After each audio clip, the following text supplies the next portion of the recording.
You'll have to forgive me. This is kind of a unscripted video. I really was not anticipating having to make a video about this topic at all.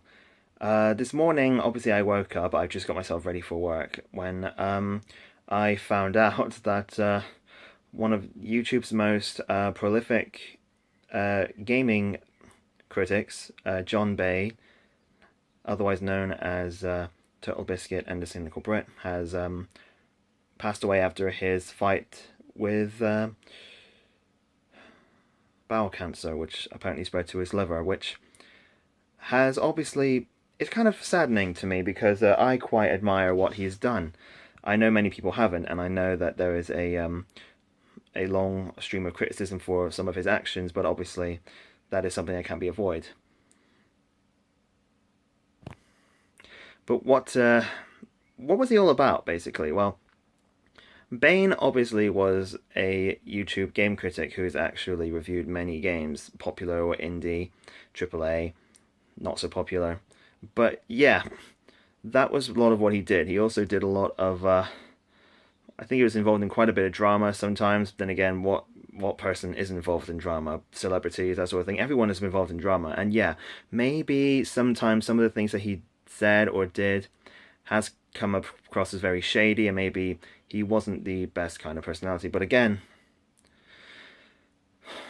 it's not always about what he did, it's about the legacy that he led. And yeah, you're right, we shouldn't ignore some of the things he did, but I think for at least a day or two, it's important to maybe put those aside, because yeah, he may have been a bit of a cockwomble at times, but he wasn't a complete cockwomble, because he has also done some really good things. For one thing, his WTF series is very important because it actually gave a lot of small-time indie game developers their moment in the sun, a chance to shine, for their game to even be shown off or even reviewed for even a little while. Which I think is a great thing, even if it may not look like a great thing. If he's maybe criticizing certain aspects of the game, they can always improve on it. Plus those small few minutes where TotalBiscuit or your favorite YouTuber has talked about a game that maybe has struck a chord with you, or maybe one that you like. If you're a small indie developer, a small bit of exposure by TotalBiscuit is enough to actually give you a revenue and an income, and to give you enough traffic to make your game successful. And I think that's a good thing, even if he's not reviewing it very favorably. Again, that's why you improve your game sometimes. And he has gone back to review certain games that may have had improvements or overhauls. And I think that's really good. He was also a champion for YouTubers' right to say whatever they want and damn well please. Especially in things where he has spoken about like his disapproval of SOPA, PIPA Act and that sort of thing, where the government has tried to censor and regulate the internet, which is still trying to do. But again, he was one of the many big voices that spoke out against that sort of thing. But now we don't have him here, which is sad. Obviously, though, what he has started can be continued by his friends and his family. Also, he knows about like gamers' right to fair use through like his sort of stint with the developer of Day One, Gary's incident.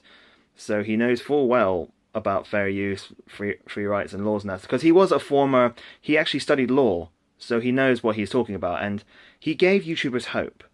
And I think that's something to at least remember. Even if you didn't completely like the guy or agree with everything he did or what he said, I think it's important to remember that he did leave a legacy. And to be fair, yeah, I did not agree with a number of things that he did myself.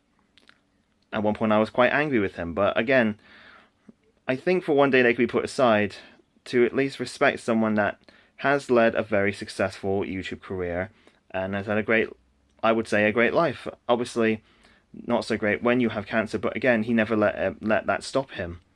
Obviously, he announced his cancer was terminal, and I think we know now that that definitely has been the case, and it is such a shame to see him go.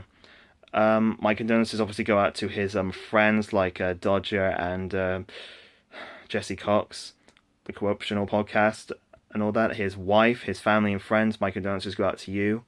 I'll just end this by saying rest in peace to John Bain, and thank you for leaving an impact on the internet.